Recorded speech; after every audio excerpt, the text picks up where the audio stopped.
Assalamualaikum warahmatullahi wabarakatuh. Innalhamdulillah nahmaduhu wa nasta'inuhu wa nastaghfiruh. Saya sebagai moderator di sini ada waktu kurang lebih 1 jam ya, atau 55 menit ke depan kita akan berdiskusi tentang ini. Sedangkan materinya ada 2. Yang pertama, Ayahanda Bapak Dr. Thamar Wijaya, beliau akan mengisi atau menyampaikan materi fungsi generasi muda dalam menangkal radikalisme. Kemudian nanti yang kedua akan disampaikan oleh saudara kita Duki, yaitu puasa sarana membentuk kesolehan sosial.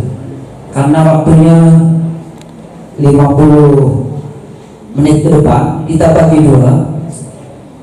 15 menit paparan dari Ayahanda dan 15 menit paparan dari Ustaz Diki.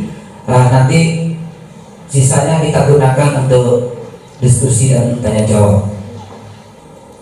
Bismillahirrahmanirrahim. Assalamualaikum warahmatullahi wabarakatuh. Alhamdulillahi binikmatihi tatimmu sholihat.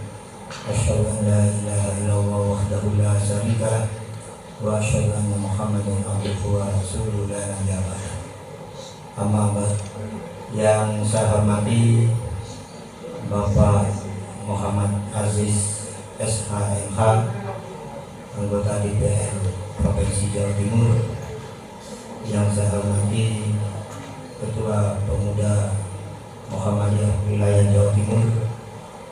Yang saya hormati Ketua Pimpinan Daerah Pemuda Muhammadiyah Kabupaten Tangerang, dan para undangan yang berbahagia. Mohon maaf tidak bisa saya sebut satu-satu. Para hadirin sekalian, saya kebagian materi peran ormas Islam dalam menangkal radikalisme. Materi ini pernah saya sampaikan di hadapan mahasiswa-mahasiswi UTN ketika ada Profesor Mahfud MD. Ini sekarang saya sampaikan di para hadirin sekalian. Pertama, apa radikalisme itu dulu? Jadi suatu paham yang menghendaki adanya perubahan, pergantian suatu sistem masyarakat yang akarnya untuk merealisasikan usaha ini mereka selalu menggunakan metode kekerasan serta menentang struktur masyarakat yang ada.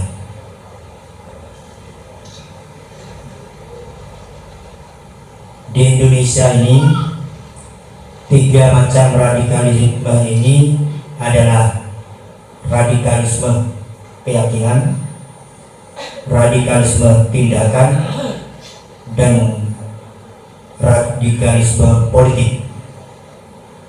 Jadi termasuk mengganti ideologi Pancasila itu dengan khilafah, dengan komunis, dengan liberalisme, dan lain-lainnya. Persoalan radikalisme ini menjadi topik pembahasan dalam beberapa diskusi, seminar, dan forum ilmiah. Bahkan dalam kegiatan dakwah keagamaan, radikalisme acap kali menjadi materi ceramah. Secara tidak langsung, kita dan pemerintah juga turut mempopulerkan tema radikal ini dan radikalisme dalam berbagai konteks, sehingga Presiden Joko Widodo secara khusus mengamanahkan kepada Kementerian Agama untuk memperhatikan persoalan radikalisme ini. Bahkan sejumlah menteri dan pejabat negara dari pusat maupun daerah menjadikan radikalisme dengan segala ekspresinya sebagai fenomena yang harus diperhatikan. Pertanyaan bagi kita, mengapa perhatian pemerintah begitu besar terhadap persoalan radikalisme? Ini harus kita jawab dulu, karena radikalisme dipahami sebagai paham yang mengajarkan kekerasan sehingga memacu sebagai insiden terorisme. Padahal kata radikal dan radikalisme merupakan konsep yang netral dalam dunia pemikiran dan gerakan. Secara sosiologis, radikalisme juga multi perspektif, sangat bergantung pada subjek yang memahami dan dalam konteks apa konsep itu digunakan. Untuk Persyarikatan Muhammadiyah, tema radikal bisa bermakna positif dan bisa bermakna negatif, sangat bergantung pada konteksnya. Kalau konteksnya itu bermakna positif, jika dipahami sebagai pikiran, sikap, dan tindakan seseorang atau kelompok orang yang berpegang teguh pada nilai-nilai yang mendasar, pada akar keyakinan, sebagaimana diajarkan dalam sebuah agama. Cuman kata radikal yang kemudian berkembang menjadi faham sering mewujudkan dalam budaya suka menyalahkan dan mengkafirkan orang lain. Kan para undangan, jadi faham atau isme yang sering mewujudkan dalam budaya suka menyalahkan dan mengkafirkan orang itu masuk kategori radikal. Profesor Din Samsudin pernah menulis bahwa budaya demikian menjadi karakter radikal, lebih berkonotasi negatif jika budaya itu diekspresikan dalam bentuk kekerasan pada orang-orang yang tidak sepaham dengan dirinya. Kelompok radikalis dengan karakter negatif selalu berpikiran orang yang tidak mengikuti saya, orang yang tidak mengikuti kelompok kita adalah musuh. Itu radikal. Sehingga pandangan ini sangat berbahaya karena dapat mengancam keselamatan bagi orang lain. Pada saatnya dimensi negatif dari radikalisme ini akan melahirkan Khawarij gaya baru yang memandang enteng penderitaan bahkan kematian orang lain. Dalam hal ini Muhammadiyah, untuk upaya menghindarkan generasi muda Muhammadiyah, generasi muda Islam dari paham radikal terorisme. Dinamika terorisme di Indonesia selalu mengalami regenerasi yang seakan tidak pernah habis. Kita tahu pelaku jaringan terorisme saat ini pun juga mencari sasaran. Bahkan banyak yang menargetkan pemuda atau pelajar yang masih berusia belasan tahun. Sebab usia muda masih rentan terhadap doktrin terkait konsep jihad. Profesor Buya Safi Ma'arif pernah mengatakan jaringan terorisme itu dalam memasukkan paham radikalismenya, mereka menggait para anak muda untuk dipengaruhi. Jadi kalau di Muhammadiyah yang disebut pemuda itu ya pemuda Muhammadiyah, IMM, dan pelajar. Sehingga kondisi anak muda yang mudah dicuci otaknya memberikan kemudahan kelompok terorisme untuk meregenerasi kelompoknya. Namun kemudahan itu sebenarnya tidak lepas dari pemahaman agama generasi muda yang minim ini tugasnya para ustadz, para dai di Muhammadiyah ini. Kalau kita berbicara mengenai terorisme, mereka akan melakukan tindakan dengan cara kekerasan. Sehingga Profesor Buya Syafi'i mengatakan bahwa terorisme semakin berkembang karena adanya dua hal. Mohon diperhatikan ini. Kata beliau, kedua permasalahan tersebut yaitu adanya pemikiran tentang teologi maut. Apa yang disebut dengan teologi maut itu? Teologi maut itu berprinsip berani mati tetapi tidak berani hidup. Penyebabnya karena satu kesenjangan sosial. Kata Bapak Muhammad Aziz tadi, banyaknya korupsi, narkoba, banyaknya pengangguran, banyaknya kemiskinan. Coba kita perhatikan kondisi sosial ekonomi di Indonesia saat ini. Jika perekonomian Indonesia melemah, akan memacu para kelompok terorisme untuk melawan pemerintah.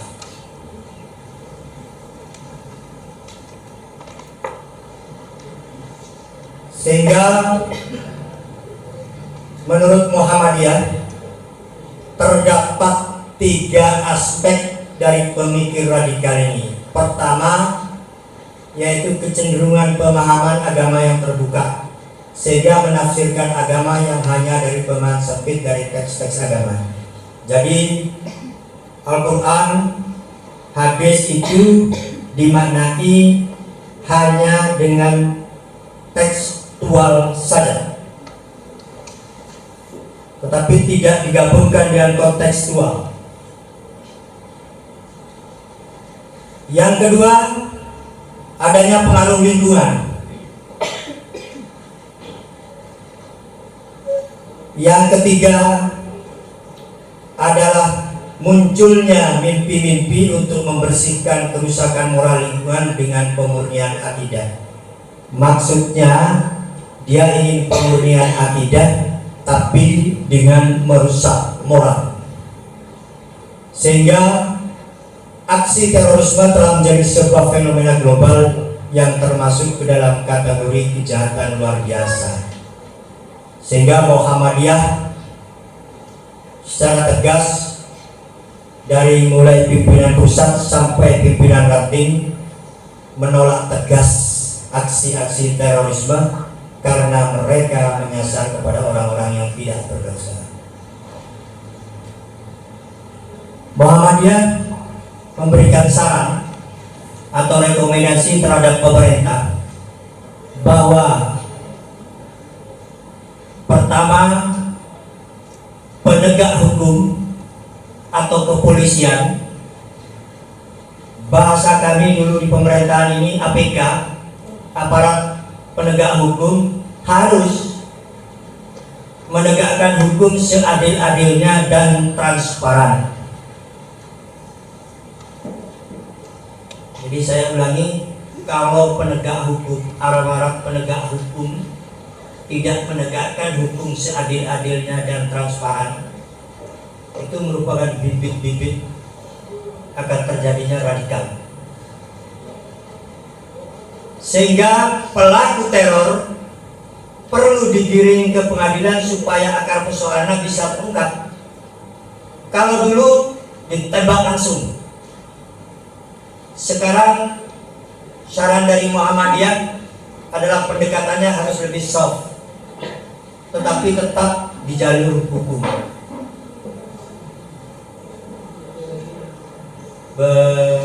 Pasukan Densus kita ini dilatih untuk menangani para terorisme ini,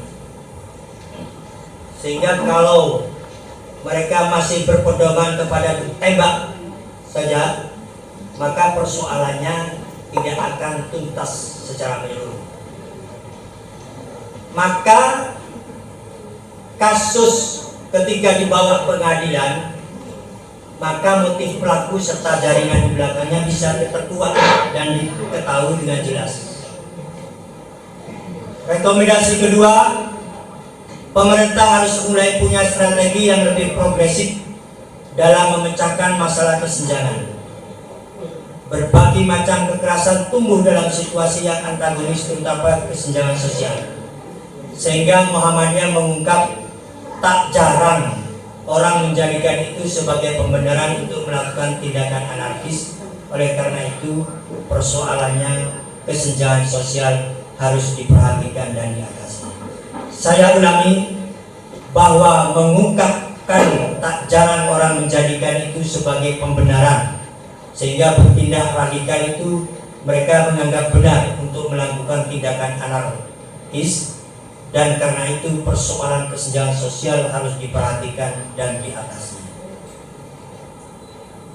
Yang terakhir, masyarakat harus punya strategi kebudayaan, yakni menjadikan gotong royong dan kebersamaan serta keterbukaan untuk menciptakan situasi sosial yang kondusif dan ada zona tidak toleran terhadap berbagai kekerasan.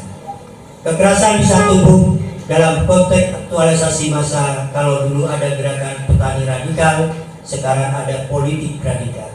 Artinya, mohon maaf Pak DPR pun dengan pemerintah harus juga terbuka, harus transparan kepada masyarakat, karena bagaimanapun masyarakat adalah perlu mengetahui setiap kebijaksanaan yang dilakukan oleh pemerintah maupun DPRD. DPRD mempunyai 3 fungsi. Pertama, legislasi, kedua, anggaran, dan ketiga adalah kontrol. Nah, itu.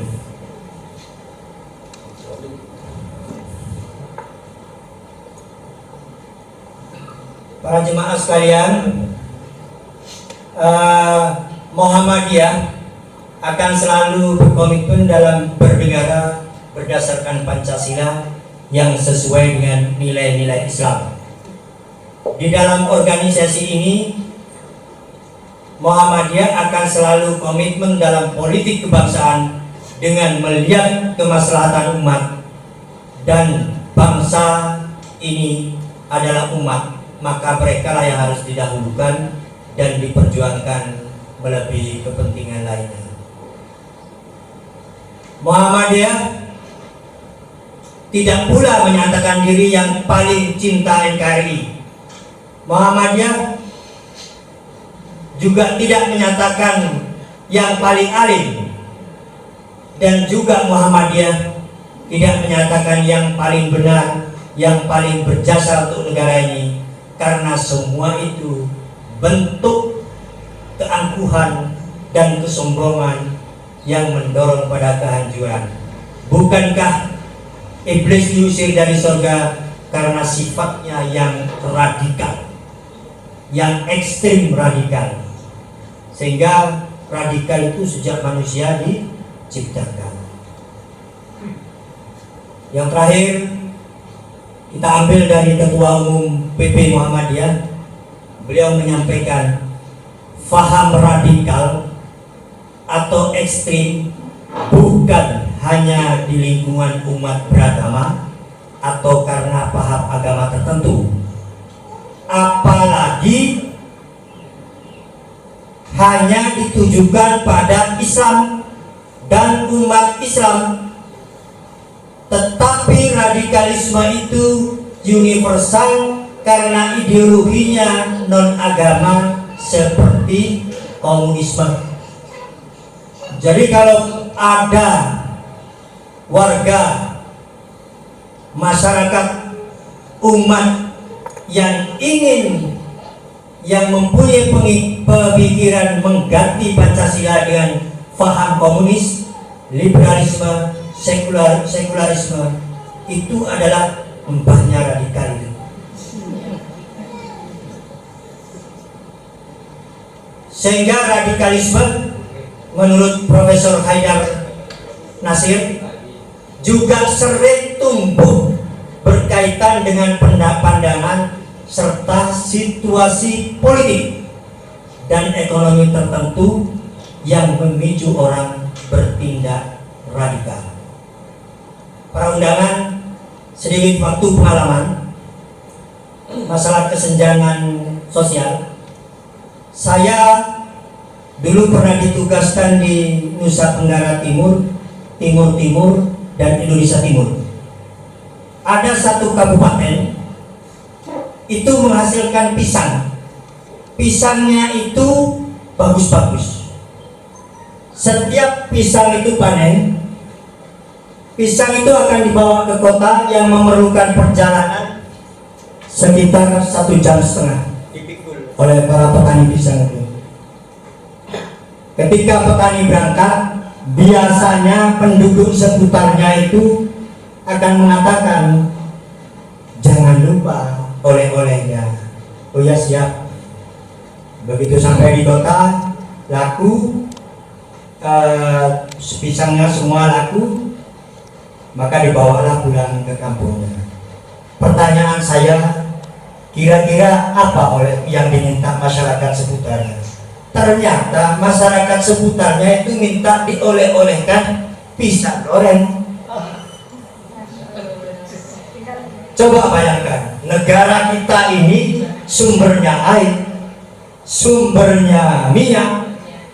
Katanya Kus Plus itu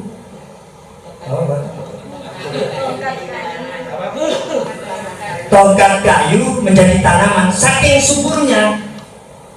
Tetapi sumber pisang ini tidak bisa diolah oleh masyarakat itu karena